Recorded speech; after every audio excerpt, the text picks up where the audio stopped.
My name is Karl Racine. I'm the Attorney General of the District of Columbia, and it's my honor and privilege to serve every day, and it's terrific to be here with you tonight.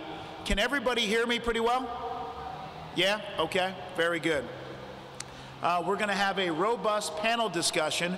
We're really blessed to have experienced people on the panel, and what we're going to talk about is human trafficking, and specifically sex trafficking.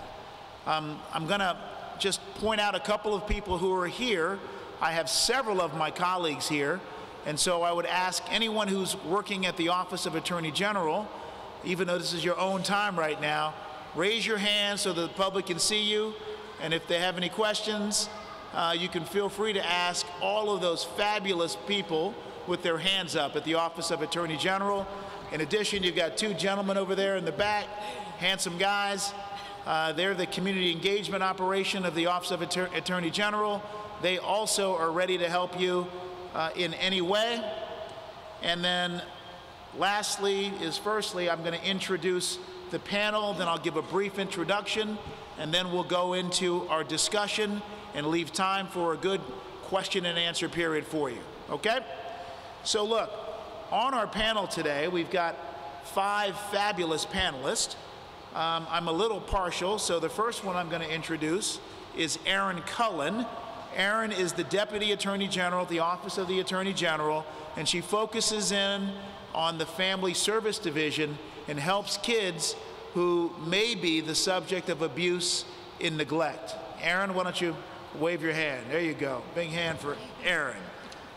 Next, we're really lucky to have Commander Chanel Dickerson here from MPD.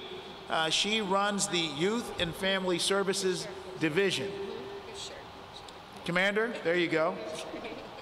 Next, we have 3 individuals who are spectacular in their own right, and they run organizations that are out there to help kids who need help. They are Andrea Powell, who's the Executive Director and founder of Fair Girls. Andrea? Now, if you're looking at these wonderful posters, right? Andrea and her team really had a huge say in what these posters are. These posters are meant to alert people to the dangers of human trafficking and sex trafficking. And what we're trying to do with Andrea's fantastic leadership is get these posters up anywhere and everywhere where young people and adults can see them, so that if we think a kid might be getting human trafficked or sex trafficked, we can at least be ready to give them help. So thank you very much for your help on getting the poster going. Next, we have Roxanne, Roxy they call her, Farrow, who's the director and founder of the Exodus Project. You'll hear some of Roxanne's story herself. Was a victim of human trafficking, literally taken outside of the jurisdiction of the District of Columbia and forced to work without compensation and in the conditions that you wouldn't want anyone to go through. Last but not least, of course, is our great friend Tina Frundt, who is the founder of Courtney's House. The folks at Courtney's House, that's Tina's organization, will literally go anywhere and everywhere at any time to help a young lady or a young man who's been sex trafficked. So this is the panel that you have today, and trust me, you're going to want to make sure that we spend more time talking to them than you listening to me. So I'll try to do my part, and I'll try to be as brief as possible. So as I indicated, I'm the Attorney General of the District of Columbia. One of my jobs is to do everything we can to protect young people from danger. That means if kids are afraid of them being abused physically, mentally, or sexually, we want to make sure that kids know that the Office of Attorney General is there to help them. Recently, over actually about the last year, but with intensive ferocity in the last several months, our office has spent a lot of time and energy working with our partners on the panel to get the word out to adults and to young people about the dangers that lie in human and sex trafficking. We know what causes it. What happens is you have, frankly, some really awful people, adults, overwhelmingly men, who prey on young people. I want to emphasize that not only women and girls are being trafficked, more and more we're seeing boys who are being trafficked as well. Here's what happens. These adults, they can tell when a young person is feeling vulnerable. They can tell when they have a young person in front of them who doesn't have the necessary supports in their life. Maybe not have a mom or a dad or a consistent, reliable adult in their life. And what these adults do is they prey on these young people. They first try to establish a trusting relationship, sometimes offering things like a watch, jewelry, a nice dinner, pizza, a movie. They really try, in short, to establish trust. Once they've established trust, they then start to manipulate. And it's oftentimes the case that these adults will begin to introduce drugs and narcotics into the relationship, sometimes alcohol. They'll try to get these young people to be drunk or high and then begin to introduce human trafficking and sex trafficking to the young people. After a while, what happens is, psychologically, the young person feels beholden to that adult. Even though they know they don't want to be engaged in the kind of conduct that's going on, they feel helpless, and they feel like the only person who's taking care of them is the adult who's actually abusing the child. Let me give you a statistic in the United States. Every 3 minutes in the United States, a child is the victim of sex trafficking. Sex trafficking globally is a $32 billion business. The only business that is more lucrative is the drug trade. And let me tell you, unfortunately, the human trafficking trade is rapidly catching up to the drug trade. You want to know why? The reason is that there's a lot of money to be made in the business. What is terrible is that in human trafficking and sex trafficking, the adults who are taking advantage of the kids, they use these kids sometimes dozens of times a day. And so in that criminal's mind, they have a product that they can sell not just once, not just twice, but dozens of times a day. And we know what kind of psychological and physical harm that kind of conduct causes young people. We also know how hard it is for young people to break the cycle of being involved in human trafficking and sex trafficking. That's why it's so important for us to listen to our panel today to see what the signs of human trafficking are and what is working in terms of helping young people break that cycle. I want to note and really thank the wonderful people from Shiloh Baptist Church who are here. And if you could just raise your hand if you're from Shiloh. Let me tell you something. The people at Shiloh Baptist Church believe, just like we do, that in order to eliminate human and sex trafficking, we have to be courageous and we have to be bold and we have to talk about it. Because when nobody talks about it, the bad guys, and they're mostly men, to be honest, they get away with it. So it's important for everybody to take it upon themselves and get smart on human and sex trafficking, and don't be afraid to report somebody who you think is engaged in that conduct. And if you think that a young lady or a young boy is the victim, let us know so that we can help. Okay, with that, I'm going to go right to the panel discussion, and I will ask a few questions. So let me ask a question of Erin Cullen. Erin, how do you define human trafficking? What are we talking about? So what we're talking about is anybody who is induced to perform a sex act in exchange for anything of commercial value.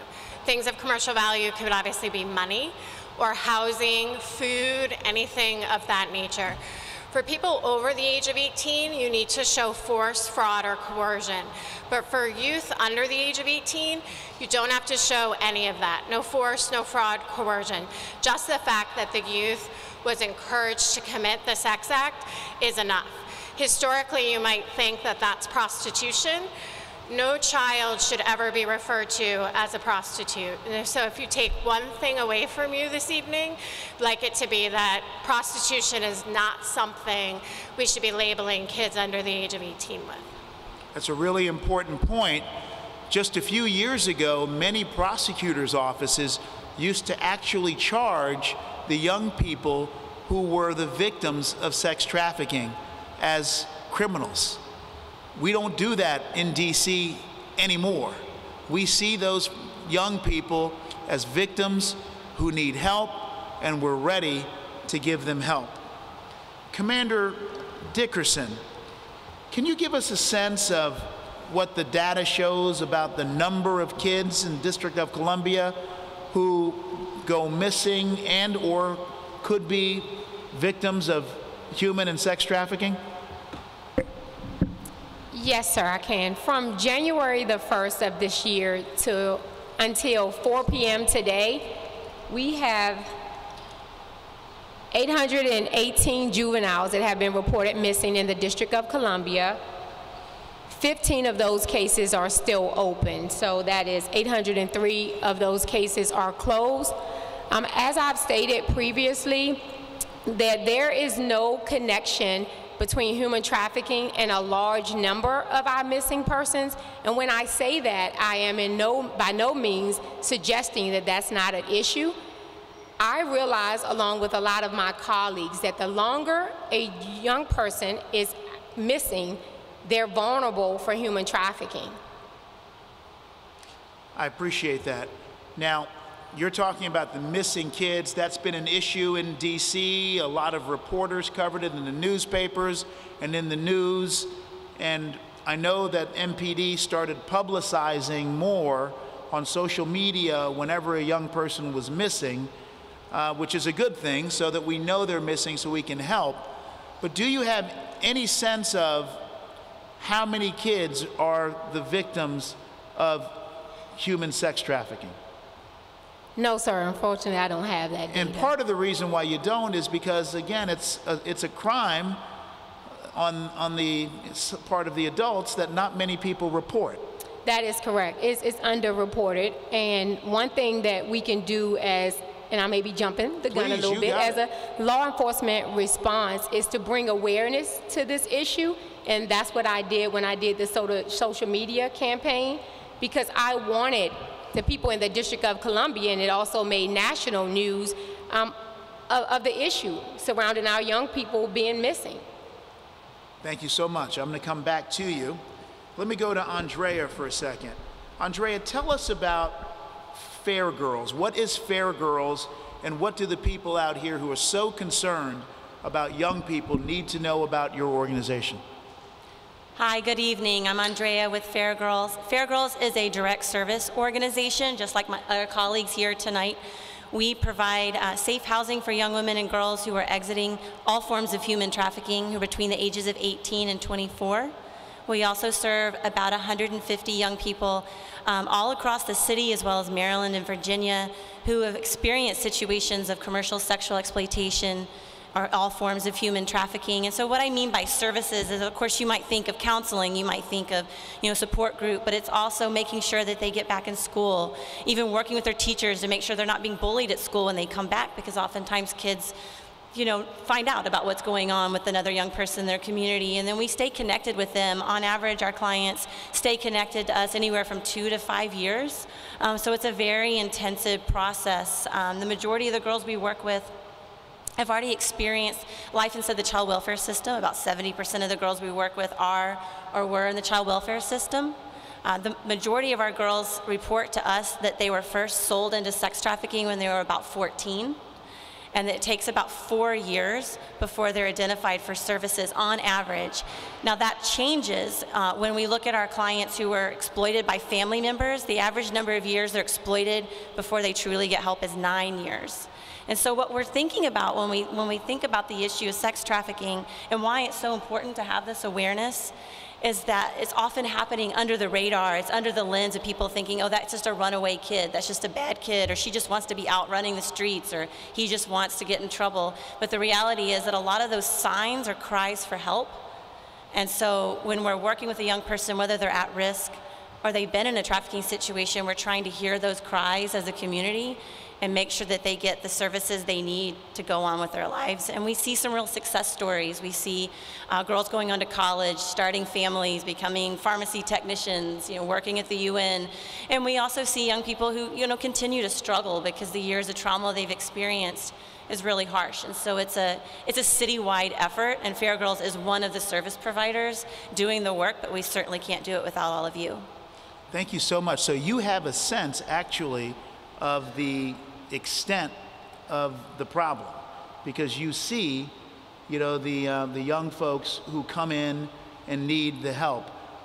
Is the situation out here getting worse, or are you seeing some kind of reduction? I'm not seeing a reduction, but I think what we are seeing is the fact that people are actually noticing. So you mentioned that Fair Girls was part of your team working with colleagues at OAG to build that prevention poster. We started going into DC public schools about 9 years ago, dating myself. But when we first went in, people told us that we were crazy. Other organizations told us we were crazy. We got drug out by security guards. All kinds of things happened that weren't that much fun. But the reality is we were talking to kids year after year, and now we're at a place where schools are inviting us in, where we're seeing real awareness take place, and as a result, we're getting more and more referrals. I know my colleagues are as well, from girls as young as 11 all the way to women in their 40s. While we're talking about young people today, I do want to point out that because the average age of entry into exploitation for our clients is 14, don't pass by that 27-year-old or that 32-year-old, because it's very likely that she was a child victim too, and no one deserves to be out there in that situation. Exactly. Now, last question to you for a moment, get to the other excellent guest. You mentioned housing. Talk about the importance of housing. So, how many of you here, have a home that you go back to tonight? Would you be able to go to work in the morning or go to school if you didn't? It'd be a lot harder. And so housing is really a first priority when we're thinking about services. 80% of the girls who we work with experienced homelessness before they got into a trafficking situation. We see about 50 young women a year through our housing program called the Vita Home, named after a young lady who's a survivor of trafficking. And what we learned over the years before we started the Vita Home is that all of the counseling and the job finding, it was really hard to sustain that path toward freedom if they didn't know where they were going to lay their head each night. And we have 6 beds. That's not a lot. There are also other excellent programs like Sasha Bruce that serve minors. How many beds do you have? 6. 6 beds. And so it's a start, and I can tell you that running a program with 6 beds does keep you busy, but there's such a need for more innovative ways to offer safe housing for anyone who's exiting a trafficking situation, whether they're a 14-year-old girl or a 27-year-old man. Thank you so very much. Now we're going to turn to Tina for a moment to talk about your great organization. Tina, tell us quickly, what is Courtney's House, and what is Courtney's House doing to combat human trafficking? Well, hello, everyone. Bet you can hear me. So Courtney's House is based here in DC, and I am a survivor of child sex trafficking that started Courtney's House in 2008, but I've been working on this issue a while here. And Courtney's House is a drop-in center that provides direct services for boys and girls who are trafficked, ages 12 to 21, with an average age right now of 12 to 17 years old is my average age. And with that being said, since January, we've gotten over 60 referrals. It's May. 60? Yes. And compare that from January 2017 to January 2016? So last year we had 106 for the year. Total? Total. So think about that, 106. So you're seeing an increase in a big way this year? We are. So I'm going to say a few things. Please. One, this issue has not changed since I was trafficked. The same exact way that the kids are trafficked are the same exact way that I was trafficked. So understanding the realities of it, how it looks like. Yes, we're labeled as runaways because I was labeled as a runaway. But there was someone actually that I was going to who was an adult male. And that it is very important that we actually change the runaway laws, right? And we changed them to expand. I mean, it has been on the books for over 40 years, right? And with that being said, it's the same way. And so sometimes we don't ask the right questions to get the right answers. Not only do we not do that, you can sometimes be held on abscondence, which is running away, right? And if you're held on running away and truancy, the real story doesn't come out because you blame yourself. You blame yourself for the situation, you blame yourself for everything, so it sounds like it's all my fault. So just understanding the real realities of trafficking. So what we do is also do street outreach from 3 a.m. to 7 a.m. in the mornings. We only go in high trafficking areas. That means where gangs are, where gang control, where pimp, where families are. That's my areas that we go out on the street with both boys and girls.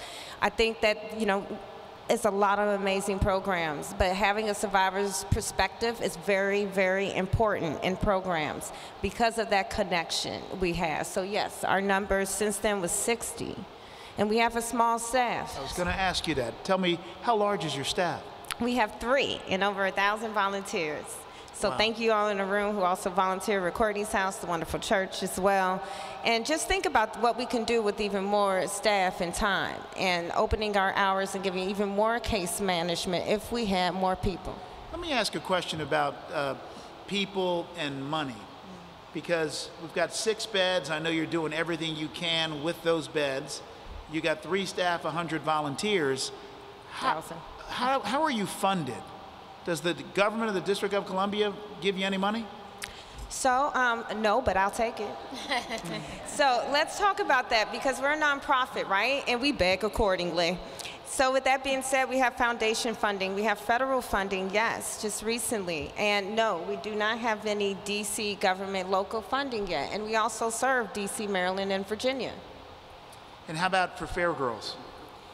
So we have funding through the Office of Victim Services for our safe home, and that's federal funds that stream through the local office. I feel like I might get so technical people fall asleep, but the majority of our funds come from private individuals as well as family foundations, but our case management team is small and overworked. We hired 2 new case managers recently, and they're both at capacity pretty much at this point. Wow. So it's, you know, it's wonderful that we're getting all of these referrals, but the thing is, you have to have the resources, and we also take volunteers and have people who volunteer in our Vita home overnight or organize clothing drives or food drives, but the issue is vast, and we really can as a community combat it better if we all come together, and that includes funding but also resources.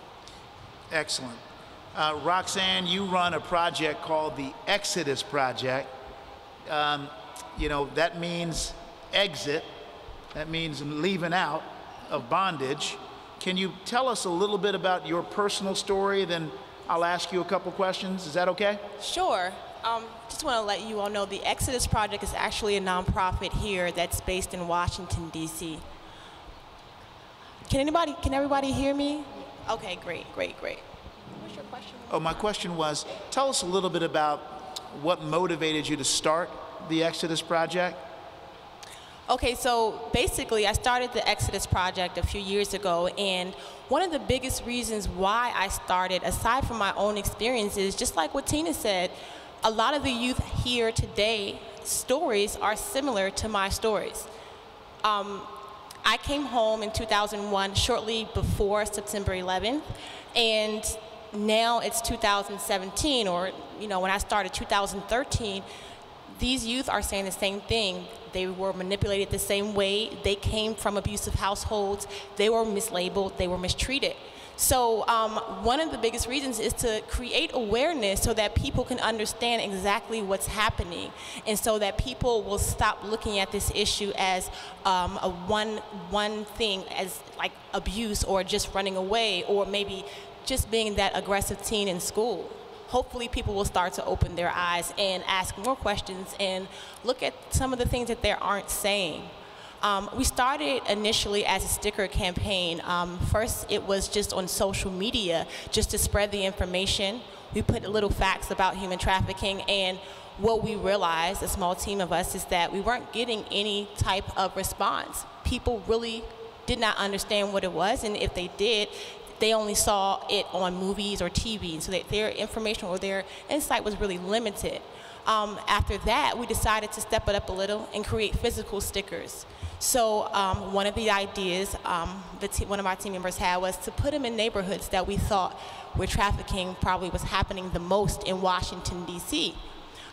We placed these stickers on private businesses. We placed them in alleyways and sometimes on street corners and street signs. A lot of the time, within 12, maybe even 6 hours, they were removed. So that brought up a lot of question and curiosity as to why they were removed and whether or not people were still getting the information, whether or not they were even interested in even understanding what it was. After that, because we continued to put stickers up, people kept taking them down. Like, hey, we have to create another way to get the information out there. And so then we started doing workshops in education initiatives inside of DC public schools and other organizations like hospitals or core service agencies, so that people such as the youth who are at risk, as well as their service providers, can get this information and kind of get on the same page and begin to work together in identifying these victims and those who are at risk. Excellent. Now let me ask Erin, what does a human trafficker look like? You're in law enforcement, you're in the Office of Attorney General. Who are these people who are taking advantage of our young people? Human trafficker can honestly be anybody, young, old, male, female, all different ethnicities. We actually have a slide in the presentation we do for schools that asks the kids to point out who they think the trafficker is. And there are the traditional stereotypical norms you would think of when you think of a trafficker, but honestly, it can be anybody. And that's another reason why this is such a large issue, is because traffickers are everywhere, manipulating kids into this industry that is immensely lucrative. And so raising education and raising awareness about this is going to help us spot who the traffickers are, so we can use our law enforcement partners to get them off the streets. Excellent. Okay, now we want to make sure that we arm this fabulous audience with some tools so that they can use their eyes and ears on the ground. What are the signs that people should be aware of that might suggest that a young person is being human trafficked or sex trafficked? Tina. Oh, I got you surprised, huh? How much time we got? No. So look, when parents call us, I have to walk them through what to look for. So the reality is this. You know those concerns when a child leaves home, comes back, and you don't know where they are? You know when they're online and they're using their other account that you don't know what it is? Or that you're trying to figure out how you took their phone, but they still in school texting somebody that the teachers called you about?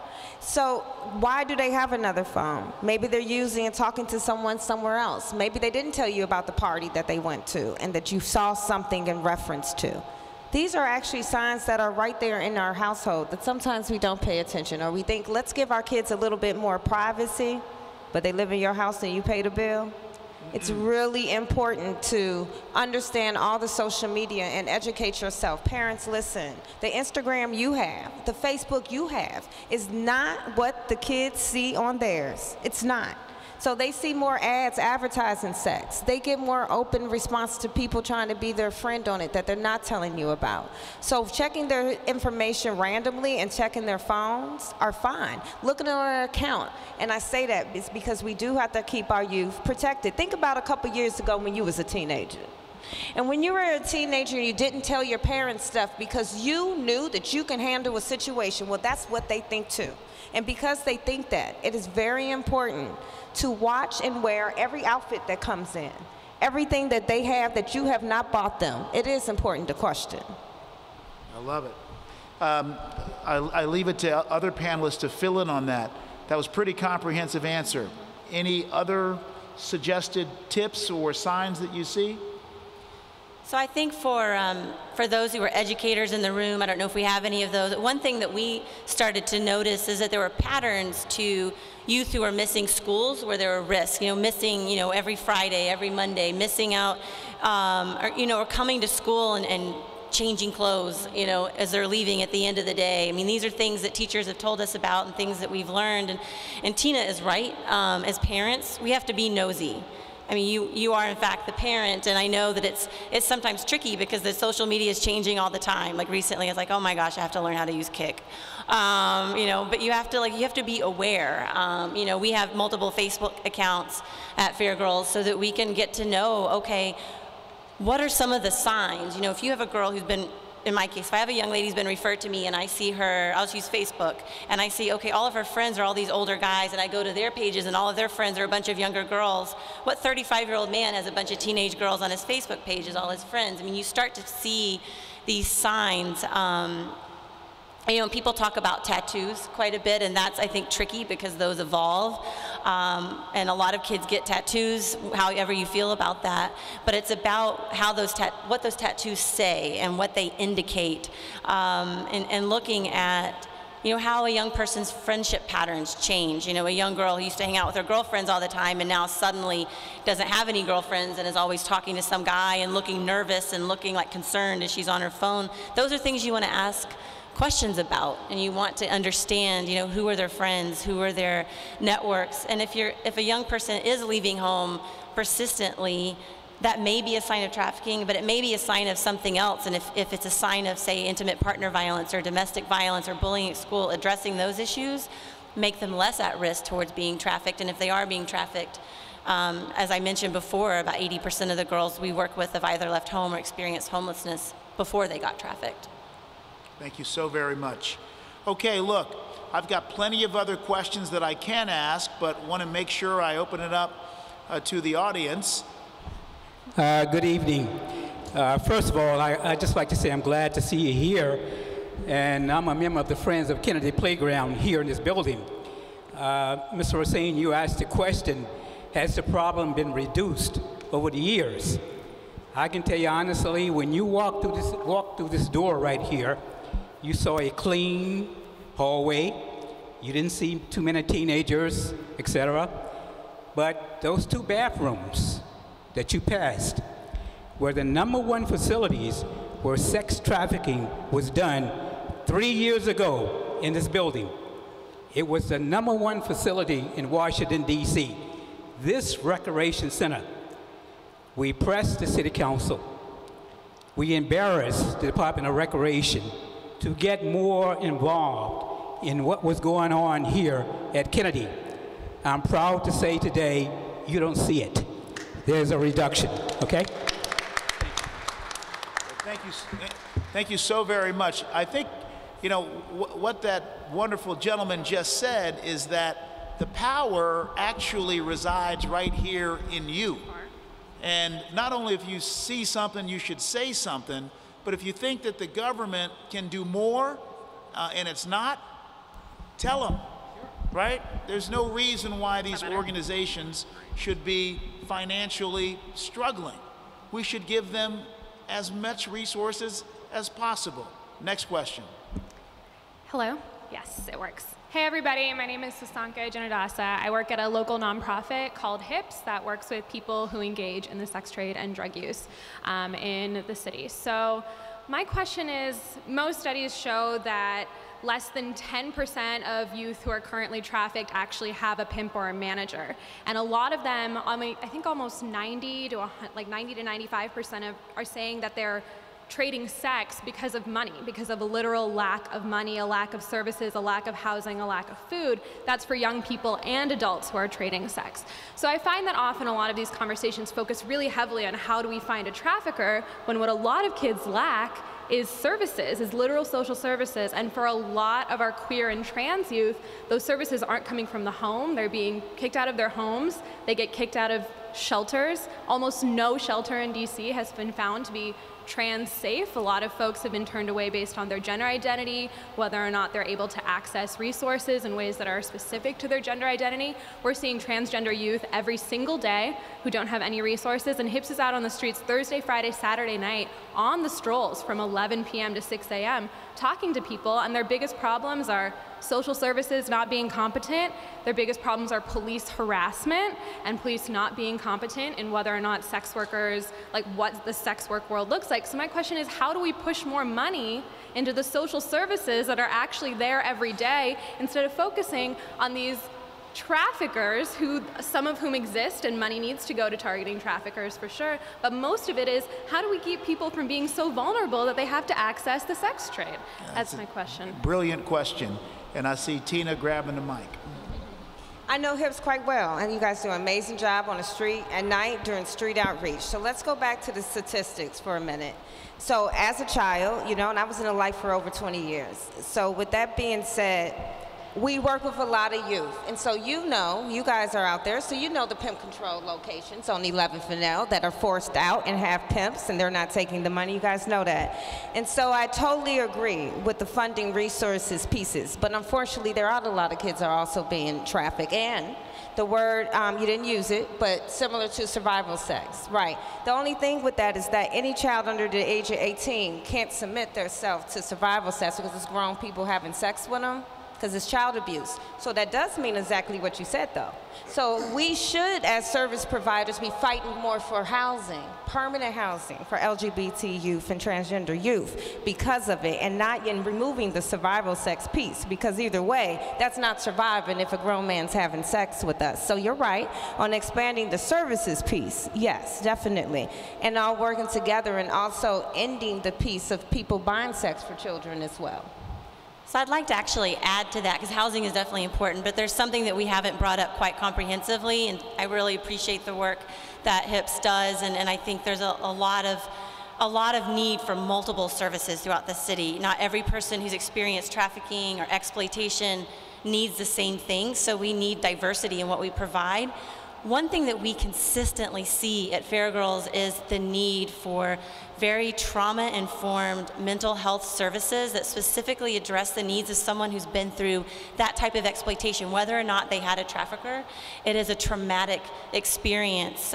In fact, this last weekend, I spent the majority of my weekend de-escalating young women who were thinking about ending their life because of what they've been through. This is super serious, heavy stuff.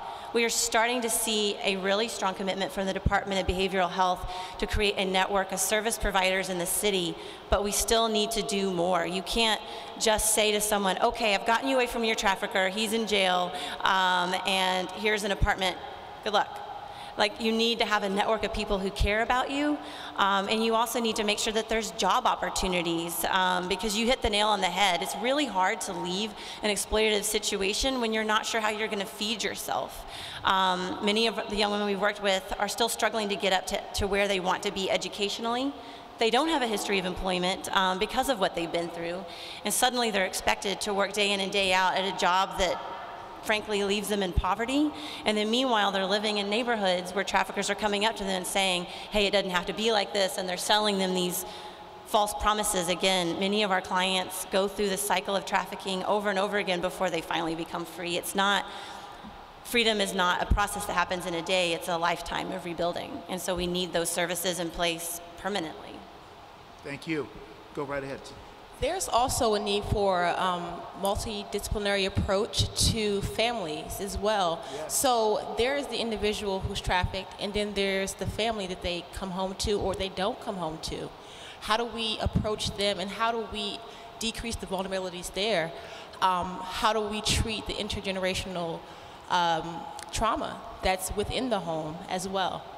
So that's something that also needs to be looked at. Absolutely. You know, there is no doubt that we have to more comprehensively attack the trauma. Do you know that 53% of kids living in Ward 7 and Ward 8 live below the poverty line? Do you know that being poor means by definition that you're suffering trauma? You know, when you're a victim or a witness of a crime, that also means you're suffering trauma. That makes you more susceptible, right, to becoming vulnerable and then being taken advantage of. So I think the woman from HIP's question is brilliant. And what we've got to do is try to figure out a way to get those services out, make them accessible, right? As soon as possible, as early as possible, in so many ways. Go ahead, sir. How you doing? My name is Shawn Montgomery, and I'm actually asking a question as a parent. I have a 14-year-old daughter that attends a charter school in Southeast DC. Now, typically, she attends a after-school program at a facility about a block and a half away. And because it's so close, she walks there. A lot of times I've noticed that not only her, but other young girls and other young guys walk to bus stops, you know, not far away from the school. One of my concerns is she being intercepted on her way to this after-school program. And I just kind of feel that some people who engage in human trafficking, they will be discouraged from approaching children when they see other responsible adults in the area. Is there anything that the police force or some of these other agencies are doing to have volunteers in some of these areas that you feel that, you know, there's a high likelihood that they're going to be, you know, children are going to be targeted, just to kind of defer that type of attention to these young people? I know there may not be resources available, but, you know, it's a thought. I think it's an excellent thought. Does Commander, do you want to chime in, and others? Yes, that is an excellent thought. The DC Police Department have school resource officers that are on the Safe Passage. I don't know if you heard of the Safe Passage. So we do identify certain areas, and after the school resource officers leave the school, at the conclusion of school, they actually are on those passageways to look for things like that. Not only, you know, that, but any other crime. And this, please remember that a lot of trafficking happens online, right? Gotcha. When they're online, not when they're walking down the street or by another friend who introduces them to a party or going out. So educating the kids on the realities of what trafficking is. Like trafficking and pimping is the same thing, right? It is. And so using the right words so that she can understand what the situation is like. And you know, for young people, I think like multimedia often helps when you're talking about education, and there's a number of resources online that maybe your daughter and her friends can look at. There's a film coming out in May called I Am Jane Doe. It does have some adult content. I encourage you to watch it first and see how you feel and if it's appropriate. But it is very important for the young people themselves to know those warning signs so that they can come to you.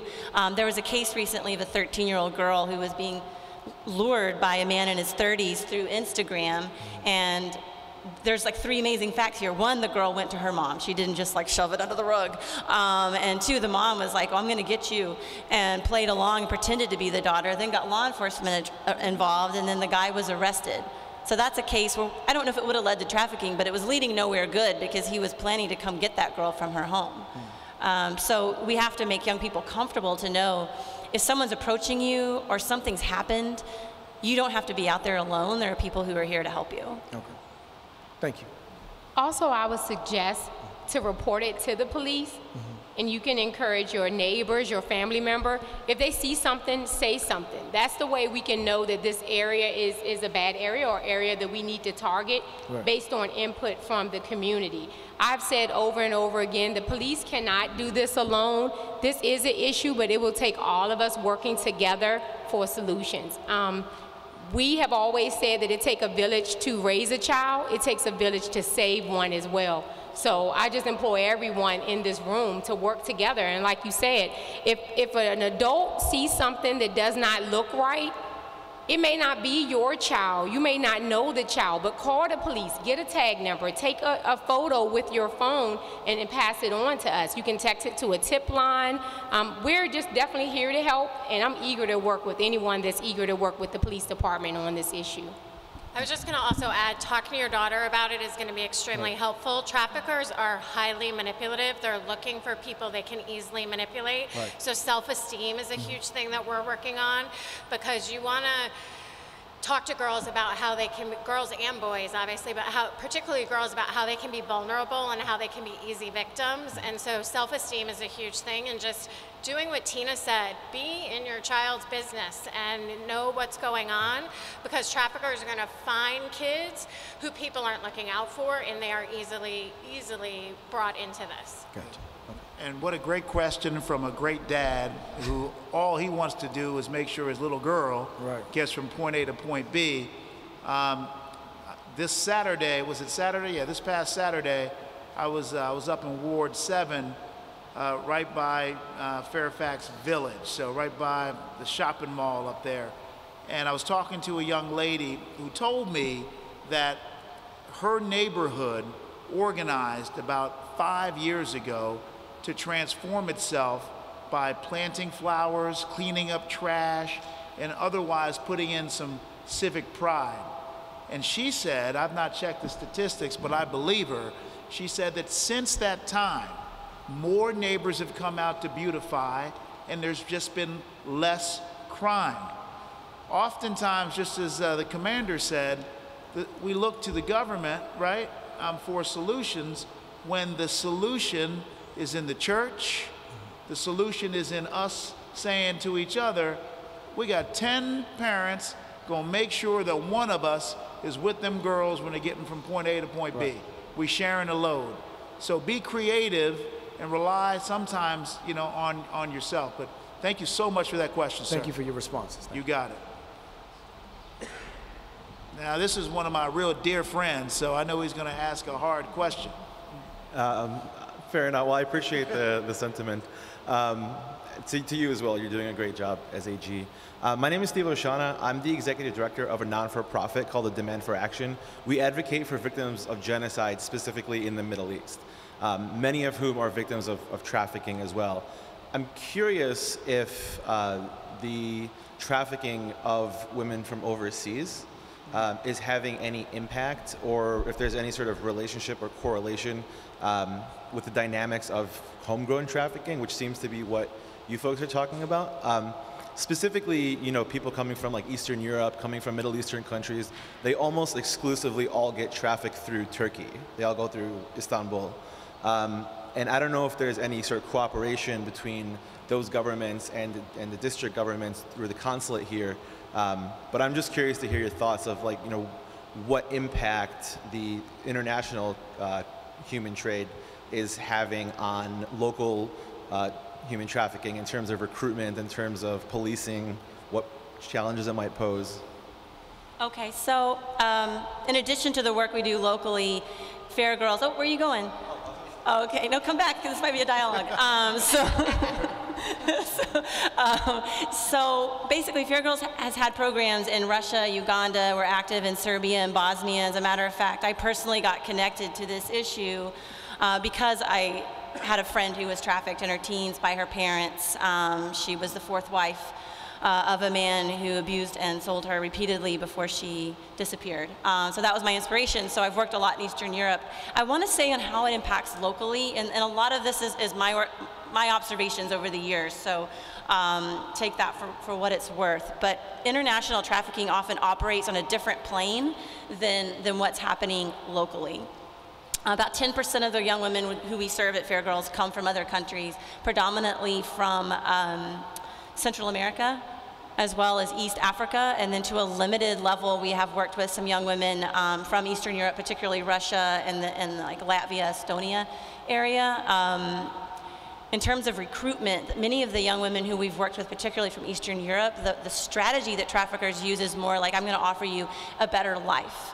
And I'll give you an example. I was in the Ukraine doing an awareness campaign with MTV, and a group of girls walked up to me and said they were coming to the DC area to be lifeguards. They had found this opportunity, and I was like, oh, as I asked a simple question, I was like, can you swim? And they're like, no, we're gonna learn when we get there. And I was like, that sounds concerning. Let's just check this company out. So we called the National Human Trafficking Hotline. Turns out the company had some serious complaints of labor exploitation, but nothing had been substantiated. I told them that, and they said, okay. About a month later, they called me from the airport in LaGuardia and said they were there, no one was picking them up, they were freaking out. So I was like, stay there. I sent a colleague to go get them, they were gone. Ugh. Then they called from a hotel that somebody had picked them up and taken them to, and it was a really seedy hotel. And I was like, okay, stay there. I'm sending the same person who's not very happy, but is going to come get you from that location. Then they were moved again. They got to the DC area, and they worked in an extremely exploitative labor situation for 3 months, and we repeatedly tried to get them support before it turned into a situation in which they couldn't communicate with us. But their response was, even if they only give us $200, that's more money than I would have made all summer back where I live in the Ukraine. So I'm willing to put up with this. And so many of the young women who we work with, coming from other countries, the situation is really harsh. And in many cases in Central America, there's also gang involvement. Many of our clients flee a gang-infested situation, and they get here and they think they're going to be able to get away from that. But guess what? MS-13 and Barrio 18 and other networks are here on the ground to control them so that when they try to leave, they know their family back at home can get hurt as well. And so breaking those cycles takes a collaborative approach, and to that end, we're working with the U.S. Attorney's Office and the State Department, as well as other international actors to try to create better opportunities for girls to escape here that also keep their families safe. I would encourage you to check out the White House recommendations. So I was appointed by President Obama to the first White House Advisory Board, thank you, of on human trafficking. And don't worry, we still exist, doesn't matter who the president is. And we do still exist, doesn't matter, because we're written into law. And I say that because we're all survivors. There's only 2 of us that's US citizens, the rest are foreign national, right? Okay. And it's our recommendation. So if you go on the State Department's website, under the tip office, it shows our recommendations, what we're currently working on. I'm head of the law enforcement committee on a national level. So we actually put what the recommendations were in the policy we're working on, so you can take a look at that. Thank you. Excellent question. I could say, let me just add one thing to that. I recently was in Kenya for a human trafficking and sex trafficking conference, and what we were doing there, the goal was for law enforcement to share what was working and what was not, so that we could all get better at our jobs. And the most interesting thing that I learned that they were doing that we're not doing just yet is that they have ratcheted up the penalties so high that if they catch someone who is in the trafficking business, all of that person's assets, your house, your car, whatever you own, can be seized. And I think that kind of message needs to go out because, again, the motivation is money. And folks need to know that the penalty is going to be taking all your money away. Ma'am, you've got a question. So I come here as a representative of the housing community, which is on the agenda. I also come here as a representative of a business owner and developer. And I'm sure, like everybody in the room, I am extremely overwhelmed by the need, sort of comprehensively, how the trail leads to human trafficking.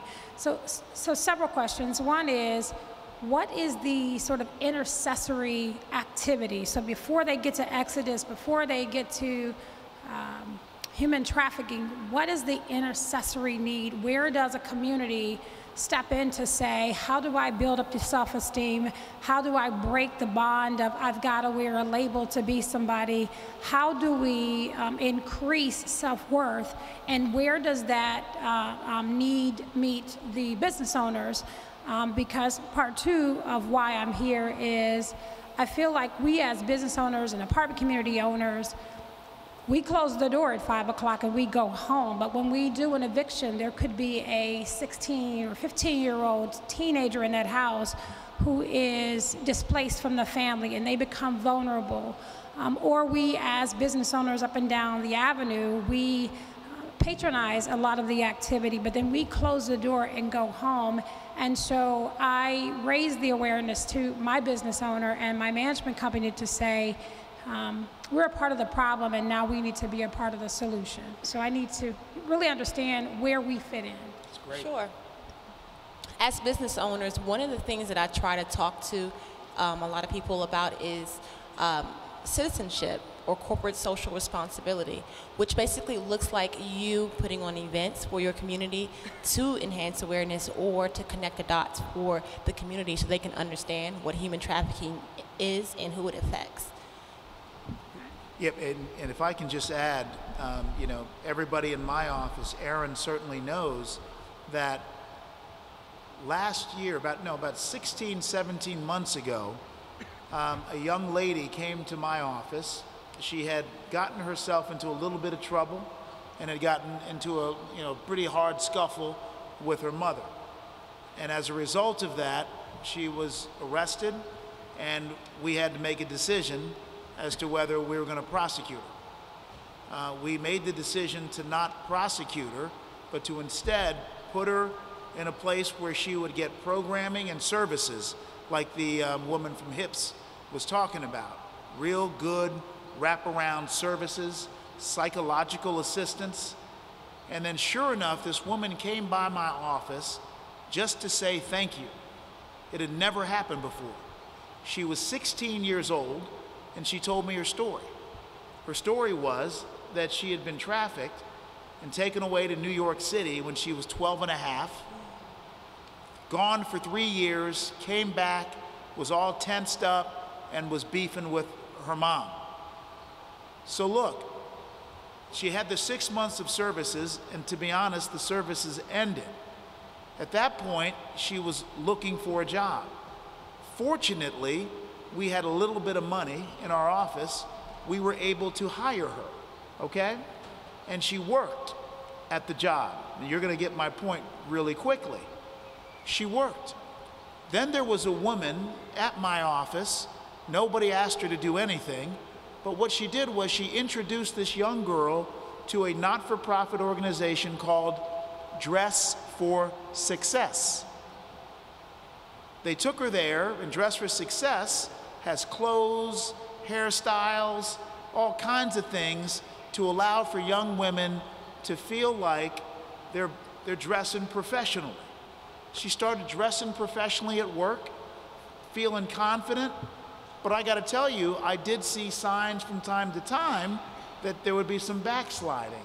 A lot of cigarette smoking, a lot of not coming to work every now and again, and yes, even asking people for money, asking for loans.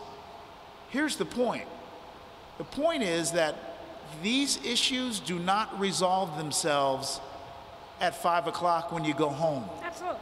You have to be deeply committed, and there is a place and a role for business to play to link up with some of these great organizations and offer some young child a job where they can feel good about doing something straight up, honest, learning from you, and have a little bit of coin in their pocket.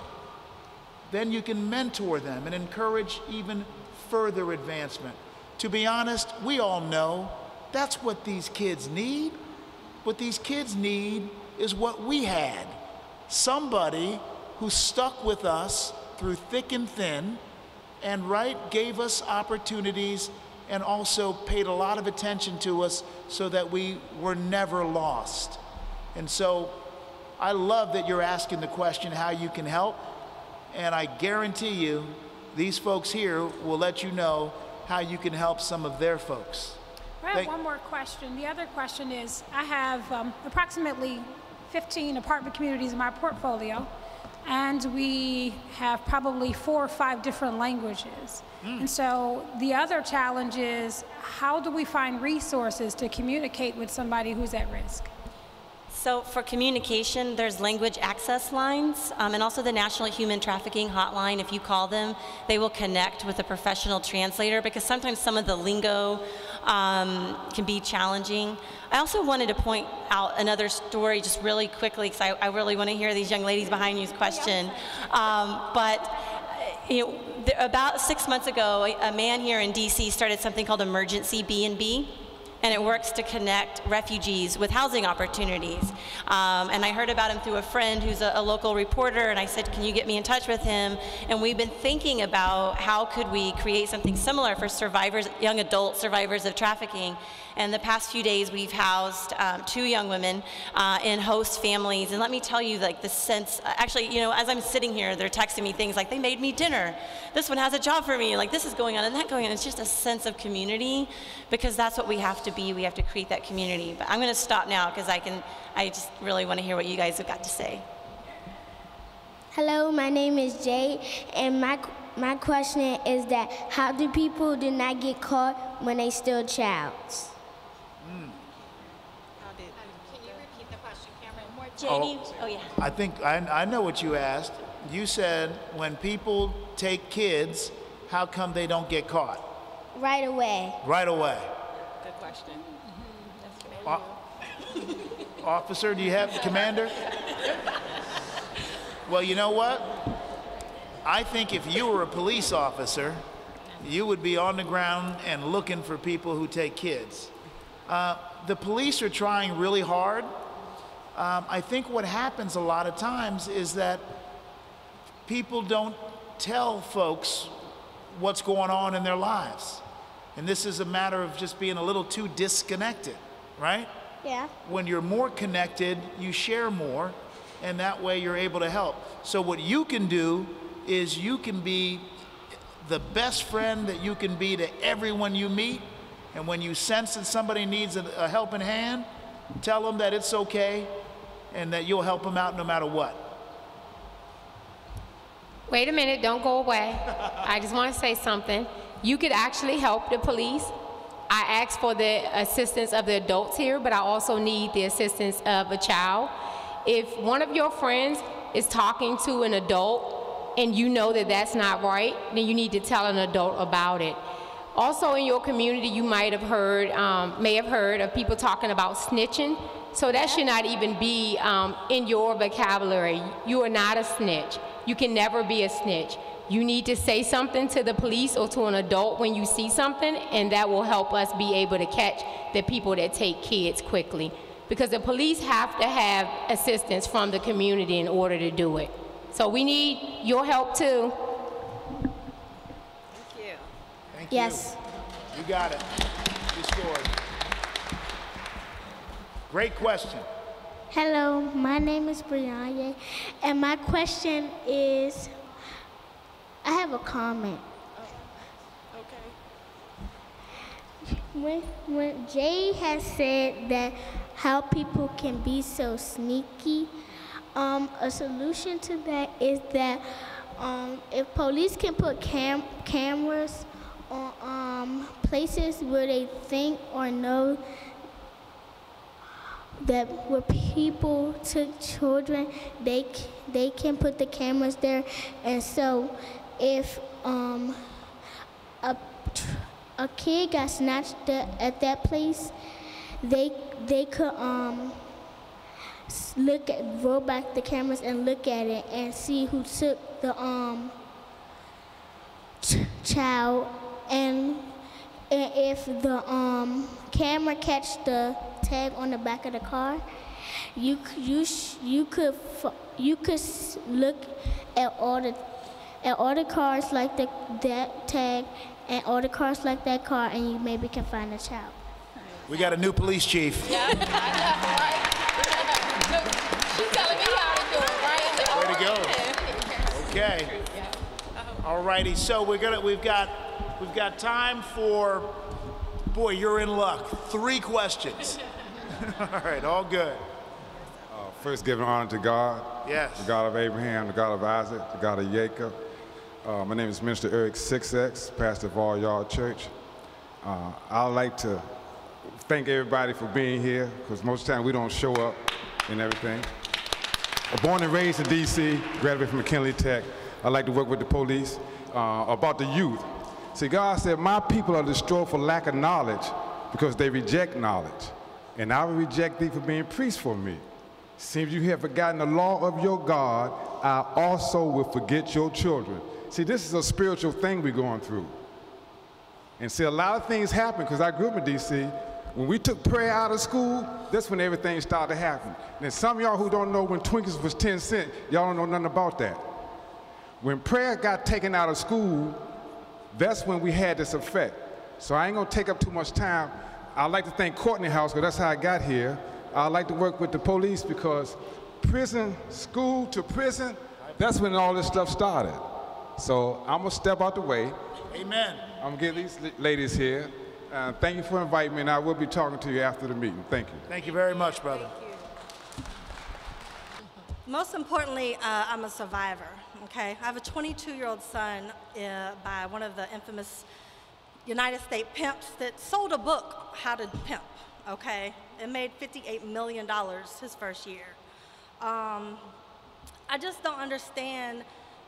And I want to relate, because I understand why Tina does it, is because she is a survivor. However, Andrea and the young lady at the end, I want to know how they relate to the girls on the streets, because I remember being 15 in a square is what we call you, walking up to us and not understanding the terminology that we were taught, okay, and trying to hand me a business card.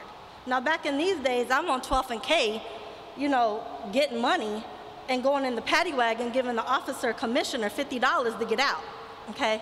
And that's the game. It was been the game for 8 years, like in 12th and K.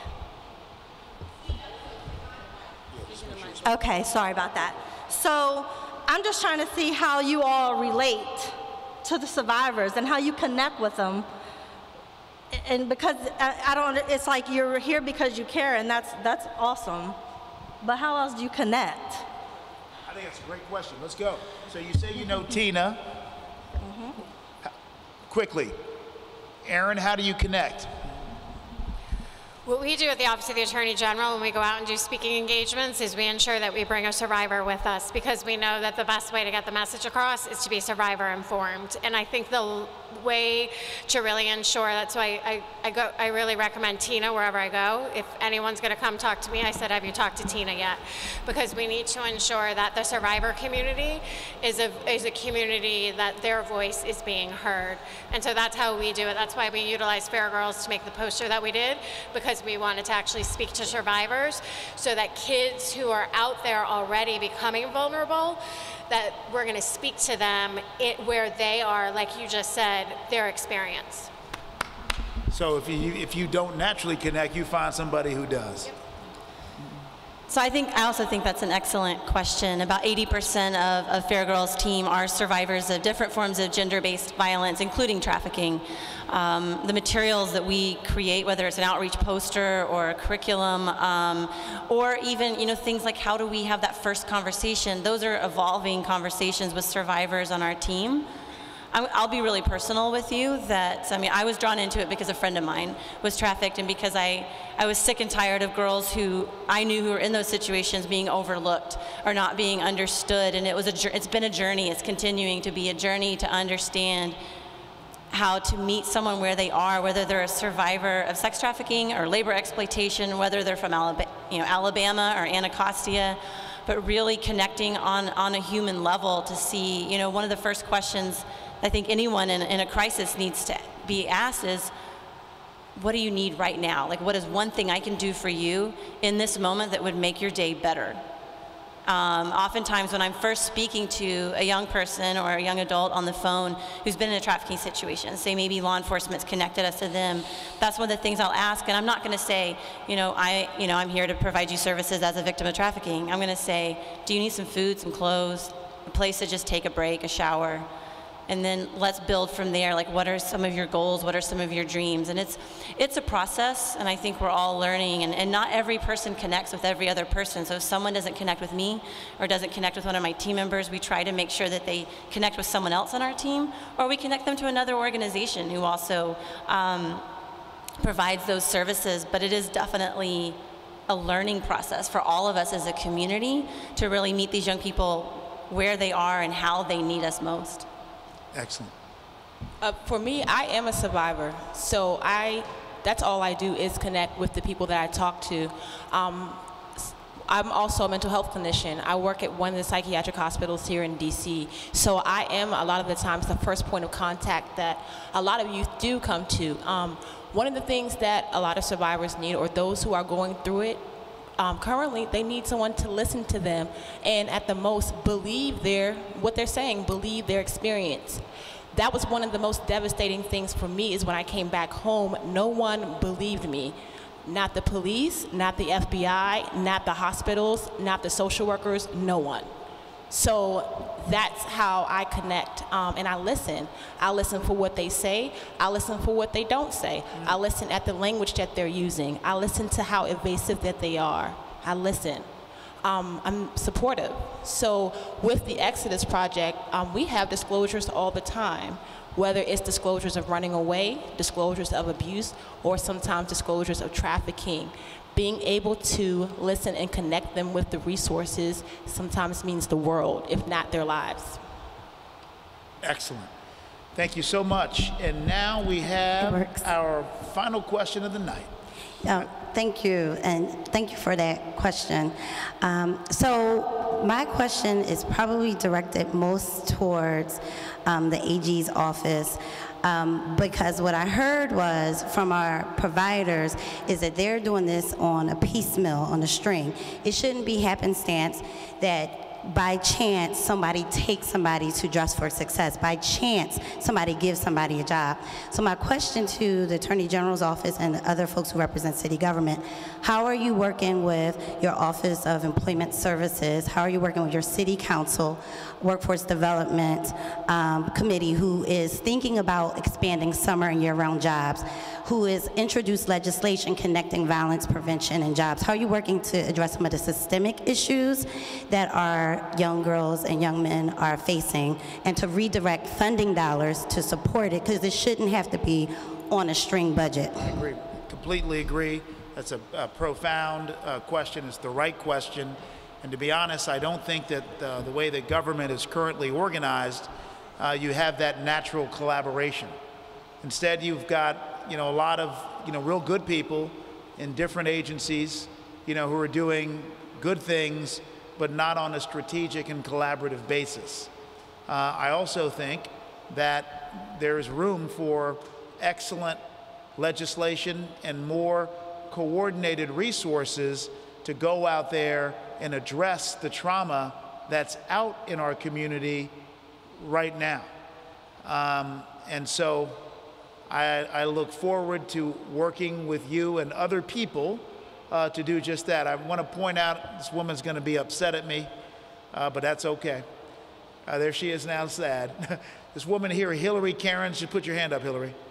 So Hillary runs a program in DC that very few people know about. It's the ACE diversion program. She has another part of the program called PASS, same kind of thing. With the ACE diversion, she takes our kids, the kids who get arrested, and she provides them with intensive wraparound services for 6 months. And these kids, 80% of them, anybody ever heard me talk, I say it all the time, 80% of them, 1,200 kids in 2 years, never get rearrested. It's because the right services and the right case manager and the right team is showing that kind of love. You might ask, how much does it cost to have a kid go through one of these programs for 6 months? You'll be shocked to learn that the answer is $4,000. That's it. There's so much more that we can do because there's stuff that we're doing that is already working. So be on the lookout for Office of Attorney General, other people. We're going to draft some legislation, really get out there loud and encourage, and yes, demand other actors in government to put the money where the mouth is and put more resources where we can impact young people before they fall into wrongdoing or before they get taken advantage of. It's a brilliant question. Thank you. I don't want to offend anyone on a religious basis, but I am taken by the following. A lot of people will relate to it as Matthew 35. For I was hungry, and you gave me food. I was thirsty, and you gave me drink. I was a stranger, and you welcomed me. I was naked, and you clothed me. I was sick, and you visited me. I was in prison, and you came to me. This is a proverb, a story about how it is we can help each other. Because guess what? If we're not that person providing that shelter, that love, that food, that education, there are people who are malintentioned, right, who will. And so like the young lady who's the business person said that the businesses want to help out, all of us can do a little bit more if we're willing to stretch ourselves just a little bit more. On behalf of this fabulous panel, please join me in giving these people a round of applause.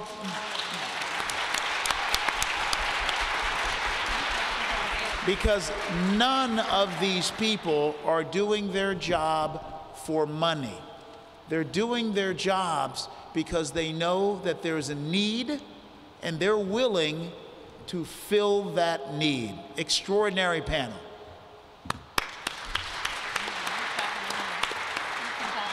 Thank you to Kennedy Rec Center, and as I said, I see my friends from United House of Prayer here. I see the Shiloh team here. Really, really appreciate the support, and thank you to everybody for attending.